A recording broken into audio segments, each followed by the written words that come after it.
We're at VLM5 in Nürburgring, Nordschleife. We're interviewing Adam Christodouleau for Colours Magazine. Pleased to meet you, Adam. Nice to meet you. How's it going? It's good, mate. Thank you very much. Good. Have you been here before?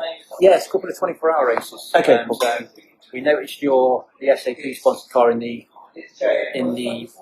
main complex. Yeah. So That's our car from the 24 hours from so 2016. it stays in there. That could be. It travels around the world depending on what events are happening and stuff, but Yeah. for now it's homes in the Boulevard in the AMG. Yeah, I've noticed a lot of cars like that. So they've never raced again. They're always pure show cars. Well, yeah, because it won the 24 hours in 16. They decided to keep that one as it finished. So they lacquered it after the race, so that it didn't matter if anyone touched it or anything. Yeah. Sadly, though, during its tour around the world, whilst it went to different tracks, Yeah. it got left in the sun, and all the lacquer turned yellow. Right. And then it started to peel, and so unfortunately they had to strip it, and they've re-wrapped it correctly. But like for me, I felt like a bit of it's really missing, because of course when you see how it finished, Yeah. it's obviously The missing bits. exactly The just scrape. Yeah. the dirt and that. It just tells a story, and like now it's fresh. Yeah. You almost wouldn't know whether it was You could the rewrap winning it and car race it or next not. week. Yeah, exactly. So it's a bit of a shame that it's not in its finishing state. But that is the 2016 winning chassis. Yeah. So a couple of questions for you, Adam. From karting, Formula Renault, why did you not take obviously into Formula One? So sadly, motorsport is the most expensive sport in the world, and so I raced in karts for 10 years. And we had a lot of success in that, and then went into Formula Renault, raced that for 2 years, won the championship. The plan was to go Formula 3, GP2, Formula 1, because that was the stepping stones at the time. But of course, you've got to figure out how you're going to fund that. I was having meetings at McLaren. Anthony Hamilton was managing me for a short period as well. And sadly, it's 2008, and right at the start of when the credit crunch was starting, and it just wasn't realistic or possible to generate enough sponsorship. And so at the time, the exchange rate was good. I did a test in America, and that went really well. I was quickest in 3 out of the 5 sessions, and the second quickest in the other 2. And so I decided to take the route to go to America instead. And when me and my dad were having the discussion, I saw his heart break, because, of course, I think he realised at that point he was going to be able to come to all of my races. I think up until or within my first 12 years of racing, I think he'd only ever missed 3 races. Yeah. Basically, in the karting, he was my engineer. My older cousin was my mechanic. Yeah. And I was the driver, and the 3 of us made a pretty indestructible team during all of karting. And then, obviously, moving into cars, we ended up going with a proper team that knows the cars inside out. Yeah. And then I eventually moved into GTs, which at the time I think was now a blessing in disguise, because so many of my teammates that I raced against or competitors in Formula Renault that continued with the single-seater route eventually ran out of money and haven't been able to continue. So I think, like I said, I've been in the right place at the right time, I think, for a few things to happen, and it's a bit of a blessing in disguise to keep the ball rolling. And I signed with AMG a few years ago and couldn't be happy. Yeah. It's got to be a burning question. Forza Motorsport or Gran Turismo? So I was a Gran Turismo kid. And then actually, joking aside, that's how I learned the Nordschleife. Just as a kid, of course, it's the biggest track that you could race on. And I think it was Gran Turismo 2 or 3. It just happened to be a challenge. Just also happened to be a Mercedes as well. We had to complete like a fifth of the circuit before it unlocked the next fifth. That's right. Yeah. And so, of course, me being a little OCD, of course, I wanted to make sure I always had gold on everything that I did on Gran Turismo. Yeah. And so until I got the gold in each step, I'd then start the next one. And so when I first came here in 2011 to the Nürburgring, I'm pretty certain that I picked it up quicker than some of my other teammates, even though I only found out basically 2 days before I was coming here. So I didn't get to go on sim or practice. Yeah. I'm pretty certain that from playing Gran Turismo as a kid, I recognised certain parts of the track. Yeah, I mean, out of Forza, I'm a Forza person myself, so that's my sim. Yeah.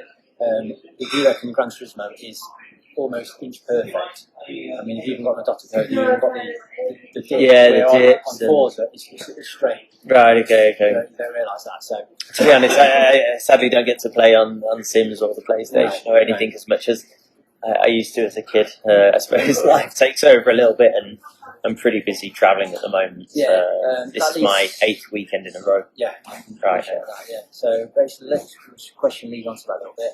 Out of the circuits you've driven, any that you've yet to race at, have you got like a wish list of circuits in the world? So, I suppose Le Mans. Like, this is still on the bucket list.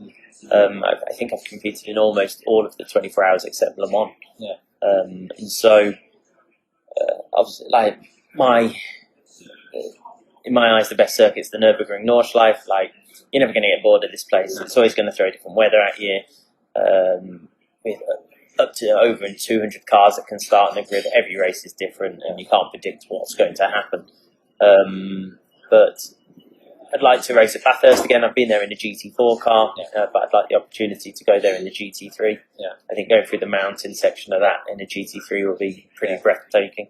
Yeah. But yes, still for the bucket list is Le Mans 24, and I'd like to explore, I suppose, more of Asia. Like I've had the chance. I've started racing in China quite a bit the last few months, and that's going really well. Yeah. If I get given the opportunity to race further around the world, then I will. So question 4 is basically a lead on to question 3. If the gods decided that you're only allowed to race one more circuit for the rest of your life, would it be? There's no hesitation. It'd be the Nürburgring. Like even as brilliant as Spa is, it's a 2-minute 20 lap time around there, and so of course. If you ended up racing around there 9 times during the year, plus the 24, it'd start to get a little bit repetitive. Whereas here, it's over an 8-minute lap, so you never get bored of the place. Yeah. There's always a challenge. There's always a slow zone somewhere, and there's always traffic as well. So getting the perfect lap is almost impossible, and it's a challenge that I enjoy. Yeah, brilliant. The best on-track battle you've ever had. The best on-track battle you've ever had with a car or a specific driver in a car? It could almost be today's battle. So I started the race. It started off wet. We knew it was going to dry. So we had the dry setup with the wet, and we knew it was going to be challenging. And I started I qualified 6th, and I found myself in 2nd trying to chase Maro, put the slick tyres on. And I managed to catch up during the first lap, managed to get into the lead, and then dropped it. And it's been a pretty wild battle. So we had a little touch. Obviously, we always get told that obviously no contact, especially with any of your own teammates. So we had a little bit of door rubbing, but we kept it pretty clean, and we just had a pretty epic battle there. But it's hard to say. Like the other week, I was asked to do the 25-hour Fun Cup race at Spa, and I've seen them, and they look like fun. And there was how many cars? 130 cars starting around Spa, which is the biggest grid that I've ever seen at Spa. Anyway, I asked AMG, and they gave me permission to do it, and so basically packed my bag and went the next day and competed in that, and that was boatloads of fun as well. Basically, it reminded me of karting, where you do your fastest lap while slipstreaming the car in front. If you weren't in the slipstream, you'd be 2 seconds a lap slower. Which around a normal circuit is a lifetime. So in the end, especially in the race, you start to figure out who's quick around you, and you start to work together, and you can push. I don't think you meant to, but you end up pushing each other, and you end up blasting through the field pretty well. But that was super fun. But you can't beat racing at the Nürburgring. Watching it every year, the 24-hour race, they say that the night stints are some of the fastest laps that you do in the entire race. Why is that? So as conditions cool down, actually, generally, it's just as sun rises is usually the quickest, because the colder air means that you've got a little bit more power. It's better for the engines. It's better for the aerodynamics. Tyres are a little bit cooler, so the degradation's less on the tyres. And all of these things, just as it gets to sunrise, the tracks rub it in at this point as well, and should be clean on the racing line. And that's we call it happy hour. So generally, it's at sunrise, like around here between 5 and 6 o'clock in the morning when you get the quickest. Same as at Spa, and even in Dubai. Maybe it'll be a little bit earlier just because of when the sun rises. But that's usually, it's just because everything works better and the cooler conditions are better for the cars. Yeah. What would you say is your favourite corner in Nürburgring? I really like Mud Curve. So there's the uphill climb. You go through Kesselken and all that, and you're flat through there. And then Mud Curve for us, we can approach it, if we've got the toe, we can approach it in 6th gear. We don't even brake for it. I think we're doing about 230 kilometres an hour through it. And literally it's as little a lift as you can get away with. So it's about half lift, back on the power, and you're dancing with this thing. Of course, at that speed, you don't want to make any errors. And for me, that's what when you do that corner well, you know it, and you get a big thrill from it. How do you unwind after a stint? Obviously, we're sat in one of the lounges now, but how do you unwind? If it was a 24-hour race, would you get a chance to sleep somewhere or just let it? So, try to unwind. So basically, you've almost got to shut everything down. If you've got a radio insight or a TV or timing, you won't switch off, and you'll home into it kind of thing. So I've made that mistake before during like one or two of my first 24 hours. So like during a 24 now, you come in the pits, you've got roughly about 4 hours break because normally you're double all the way through it. So you'll have at least 4 hours. First hour's getting fed and watered, see the engineer, give them some feedback, see a physio if you've got a physio there, and then try and close your eyes for 2 hours if you can. Yeah. And then you've got to be ready at least an hour before you get back in the car. You'll have your radio on at that point, and you'll just be listening to what the previous driver in the car is talking about, and the engineer. It might be wet on track, it might be a slow zone, safety zone or something. And you've just got to keep prepared at that point. You've got to be sat ready, because then at some point the pit window is going to open, and you've got to be ready, possibly within 20 seconds. You might only have the pit lane. Yeah.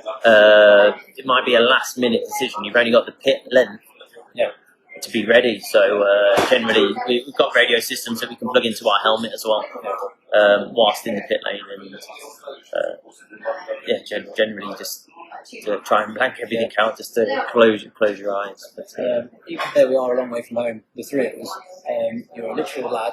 Yep. How often do you get back to Lichfield? So actually, recently I've just moved down towards Wimbledon.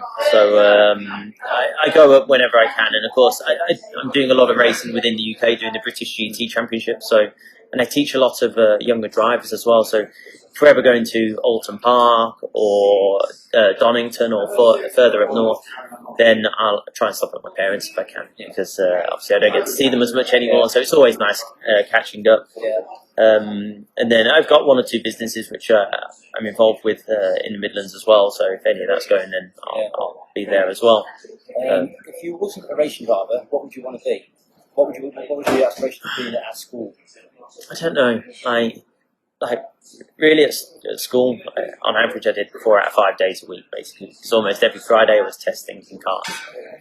And the only subjects I was good at was maths, physics, and like design technology, like making things or getting my hands dirty kind of thing.